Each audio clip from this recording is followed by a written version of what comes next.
Hey everybody, this is 22 Tiger Dude. Welcome to Animation Domination Reviews, and I'm here to review the Bob's Burgers episode, Gina On. So this episode is about when Tina tries to join the cheerleading squad.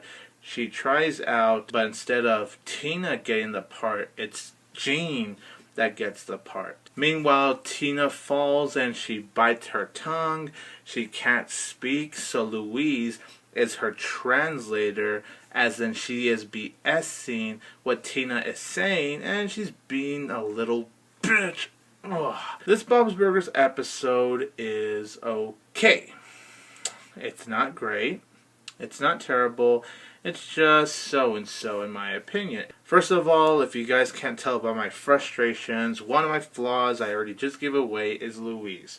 I really could not stand Louise in this episode. She frustrated the fuck out of me. I am not even joking.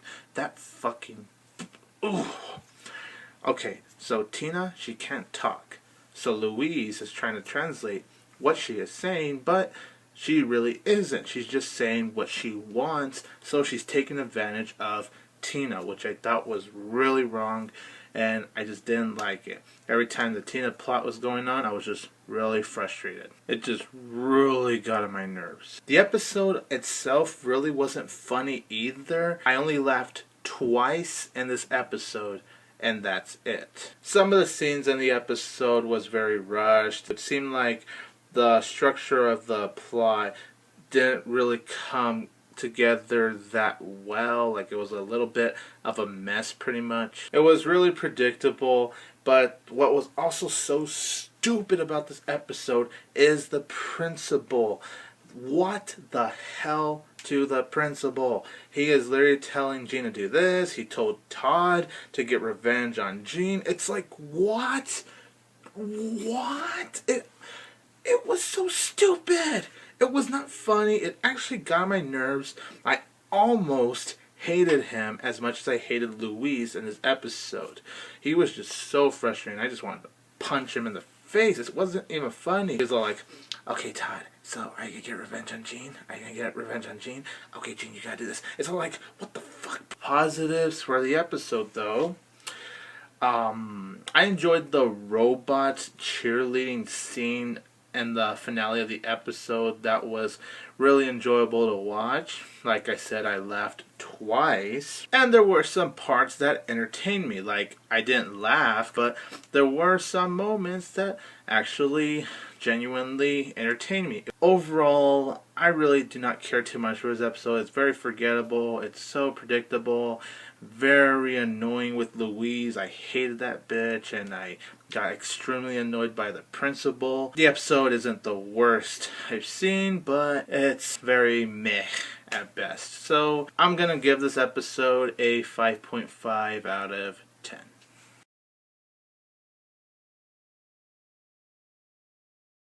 Now I am here to review the American Dad episode, Permanent Record Wrecker. So this episode is about when the CIA is having budget cuts, leaving Stan to not work for the CIA anymore.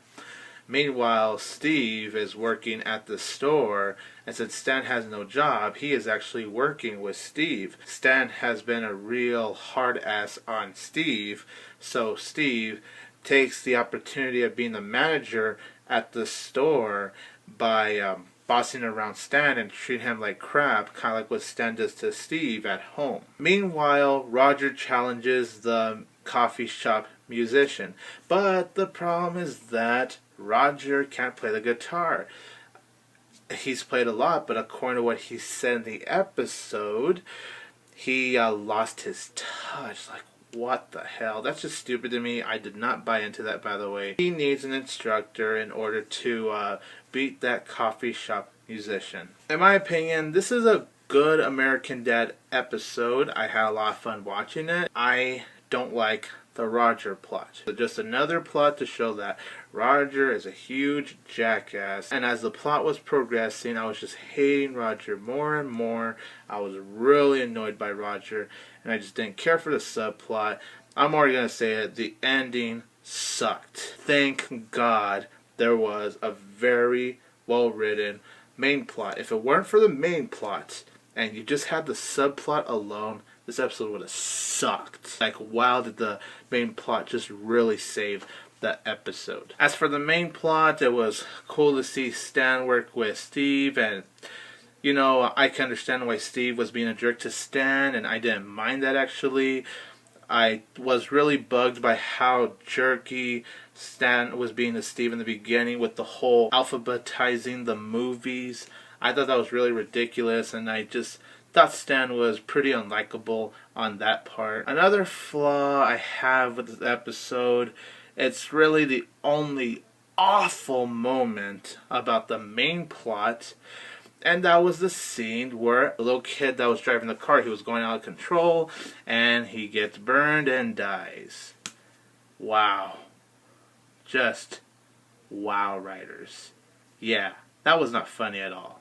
And it really frustrated me. It was in the scene where Stan's like, whoop, at least no one got hurt. And then you see a little kid driving his little car. He was going out of control. He falls. He burns. You don't actually see the kid burn, but you see the wheel of his car rolling around. So you already got the idea that the kid burned to death and died. Fuck you, writers, for doing that, by the way. I really enjoyed how the main plot was progressing. Like, you know, how Stan and Steve worked with each other, even with Steve being mean to Stan, which is perfectly understandable. I was really enjoying the scene, and I just really enjoyed how Stan and Steve, you know, in the end, they got along with each other and all that stuff, so that was really nice. Some funny moments in the main plot. Thank goodness the subplot really isn't the main focus. I think there was only like a few scenes of the subplot, so that's really good on the episode's part, honestly. Overall, this is a good American Dad episode. Really good main plot. Take away that one awful part in the main plot I just finished mentioning, and it would have been a little bit more stronger, but it's still a really good main plot overall. This episode gets a 7 out of 10 because I thought it was good overall. Hated the subplot, but I really enjoyed the hell out of the main plot. For the most part, it at least has the job done right.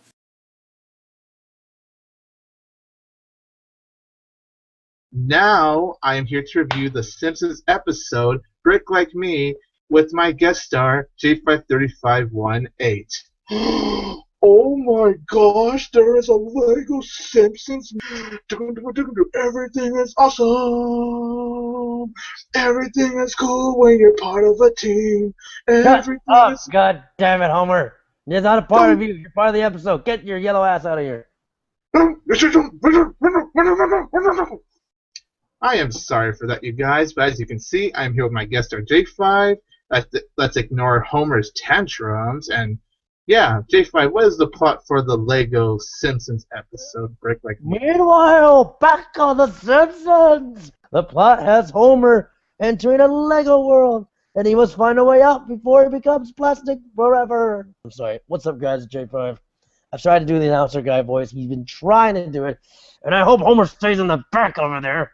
Little yellow bastard. Last time I asked someone for yellow, I asked for red custard. They gave me ketchup. Kiss my ass, J5.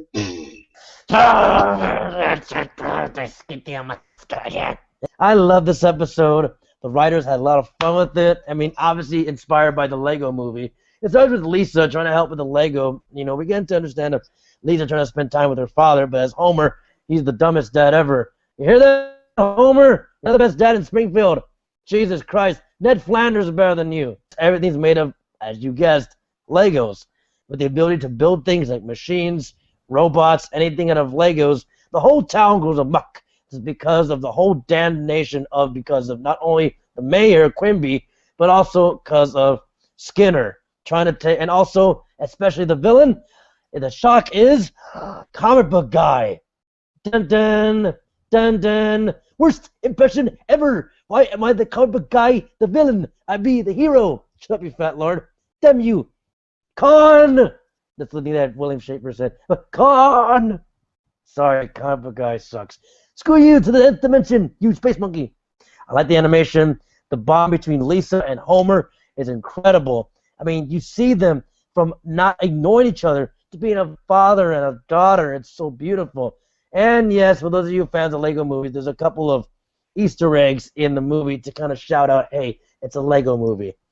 I loved it. All the characters, especially Bart turning the Springfield School into a giant robot. That is awesome. And it's cool that they not only talk about the new Legos, but they also mention the old Legos, like the NASA pirate ship. They mention, the ninjas. They mention old school. So it's not only the new Legos, they mention the old era of Legos. Because, come on, people.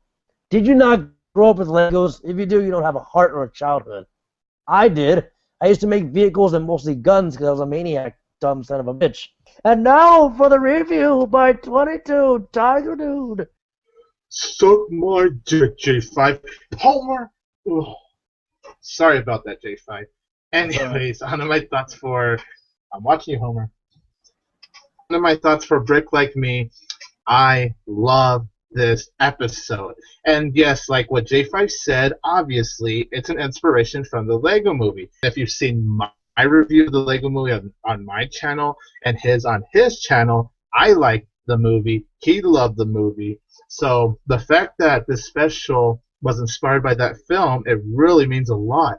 And I'm glad they used this idea because I really felt like this episode used the whole idea of Legos to its full potential. Like as J5 said, it gives a couple of nods, Easter eggs to the movie, which I found to be very clever.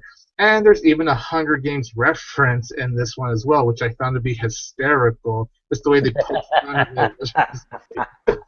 And they said that was a rated R movie. Oh yeah, Lisa, want to go with this? Yeah, I don't like the character.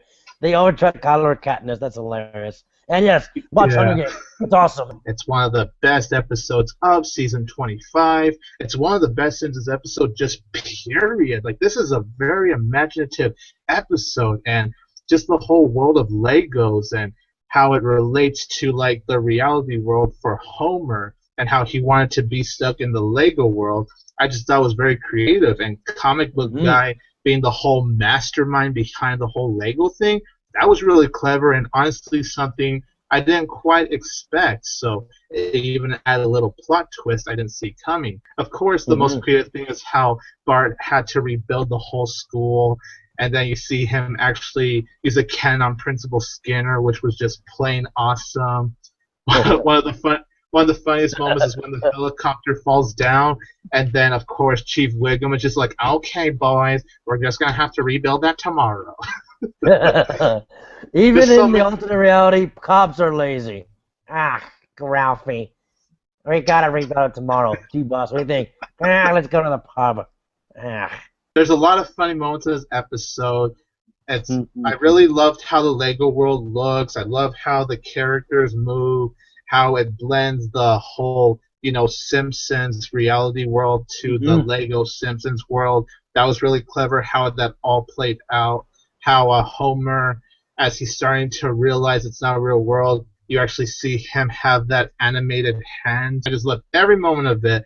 And not to sound really ironic, but is it weird that I enjoyed this special more than a LEGO movie? Like, I like the LEGO movie. It's a lot of fun, but I don't know. Something about the special just made me enjoy it more than the LEGO movie. Wait, my critic senses are tingling. Oh, God, it's brainwashing me.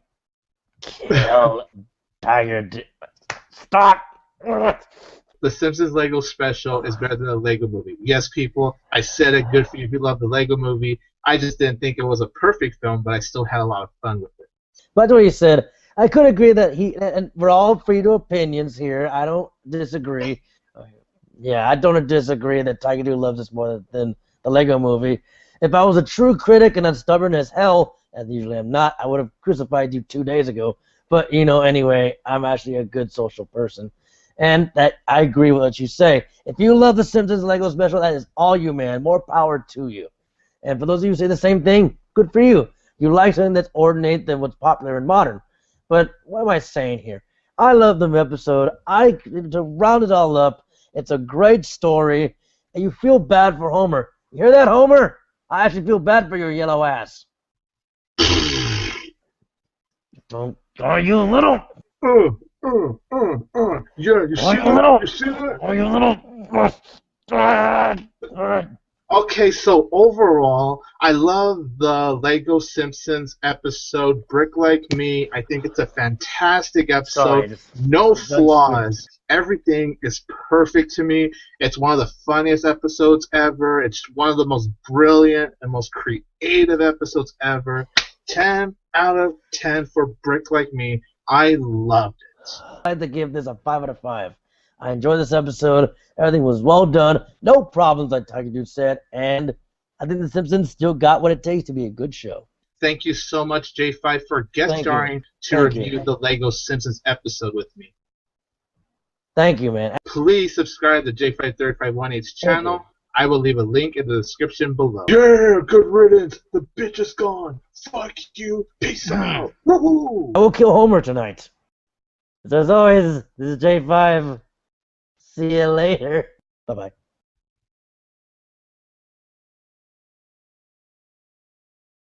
Now I'm here to review the Family Guy episode, Meg Stinks. So, this episode is about when Peter takes Meg to her college for her interview, but on the way over there, Peter teaches Meg the party life, and Meg and Peter, they're actually having their father-daughter bond going on. Meanwhile, Brian is forced to actually live outside because a skunk sprayed him, and he's not allowed to go back inside until he smells good again. So Brian is discovering, as a dog, what it's like to live in the wild. This is a very funny and just a very well made episode. Not only does it have so many hilarious moments to me, but there is heart with Peter and Meg bonding.